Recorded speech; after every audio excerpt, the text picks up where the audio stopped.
Hello friend. Don't try to impress other, impress yourself. इतरांना प्रभावित करण्याचा प्रयत्न करू नका, स्वतःला प्रभावित करा.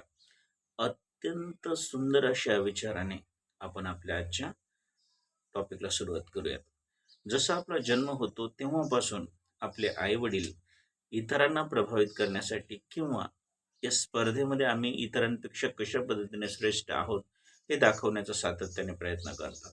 आणि नंतर जसं जसं आपल्याला कळू लागतं त्यानंतर आपली इतरांशी तुलना करून कधी कधी ते आपल्याला इन्फिरियर तर कधी कधी ते आपल्याला सुपिरियर भासवतात. मात्र या चक्रव्यूहामध्ये आपण न पडता अर्ली मॅच्युअर बनून आपण या स्पर्धेतून बाहेर पडायला पाहिजे. ही स्पर्धा कुणाशी आहे की आपण सगळेजण युनिक आहोत, स्पेशल आहोत, वेगळे आहोत. आपल्या क्षमता, आपले विकनेस वेगवेगळे आहेत आणि त्यामुळे एकच टास्क एक व्यक्ती वेगळ्या पद्धतीने करतो तर दुसरा व्यक्ती तेच टास्क वेगळ्या पद्धतीने करतो.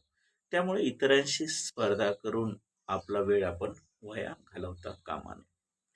आणि इतरांना प्रभावित करण्यासाठी जे आपण नकाब परिधान करतो, जे खोट्या गोष्टी आपण दाखवण्याचा प्रयत्न करतो, एक दिवस त्या बेनकाब होतात आणि त्यानंतर आपण तोंडघशी पडतो.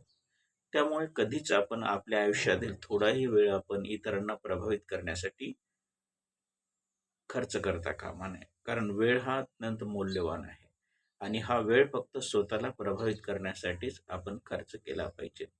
जर आपल्याला आपल्यातील उणिवा समजल्या, आपल्या स्ट्रेंथ पॉइंट काय आहेत, आपले विकनेस काय आहेत आणि त्यामध्ये जर आपण सुधारणा करण्याचा प्रयत्न केला तर निश्चित पद्धतीने आपण स्वतःला इम्प्रेस करू शकू आणि जे आपल्याला शेवटी होणारं जे रिग्रेट आहे, जो पश्चाताप आहे, तो मात्र आपल्याला होणार नाही. कारण जर आपण 100% आपल्या क्षमतेवर जर काम करत राहिलो तर आपल्याला थोडाही वेळ मिळणार नाही इतरांच्या जीवनात डोकावण्यासाठी.